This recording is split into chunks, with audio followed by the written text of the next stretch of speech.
All right, let's get some questions. Okay, you ready? Okay.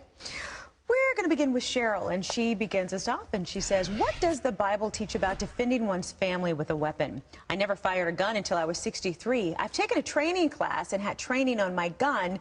I'm awaiting my concealed carry permit, but there are home invasions weekly around us with homeowners being hurt or killed. I still feel conflicted about the possibility of having to ever shoot a person, but I feel I could if they invaded my home or tried to attack me in a public place.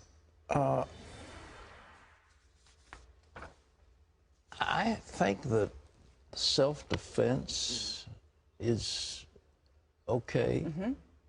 It's not murder if you defend yourself or defend your family. And I think we would probably have a lot less crime if the criminals knew that if they broke into a house, they would be meeting a granny with a shotgun. You know? Really? You know? Yeah. And yeah. so they think it's with impunity. Thieves do not wish to encounter anybody. They want to slip in, steal your property, and leave. If they happen to run into you in the bedroom while you're sleeping, they'll try to kill you so you won't talk.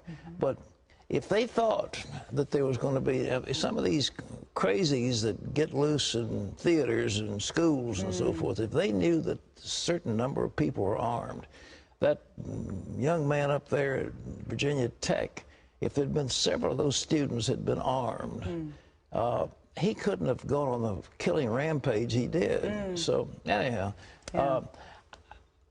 I don't think anything wrong with self-defense. If self-defense is in law, it's a justification for homicide.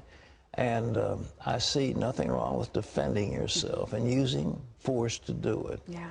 Bible says, turn the other cheek. I know. Somebody slaps you on one cheek, turn the other one. And that's the normal defense that we're supposed to have. We're not supposed, Jesus said, don't resist evil. But at the same time, when it comes down to your wife getting killed, I think that you need to stand up. Okay. You know, Pat, I got to be honest with you. I've always been so conflicted, and let me tell you why. Because I totally agree. You've got to protect your family, your babies, the whole 9 yards. One of the very first stories I ever did when I was in the news, first starting out, was a dad who accidentally shot his son because his son had gone over to a friend's house, you know, overnight, to spend the night at a friend's house and decided to come home early and in the middle of the night. And so the father thought it was a burglar and ended up shooting him. And that was one of the very first stories I ever covered. And I interviewed the dad and I interviewed the son who had major brain complications. And I was just always conflicted because, you know, you understand that was things like that happen. You Of know, course. Guns are dangerous. And, you know, we have here at CBN a trained police force. They're trained with weapons.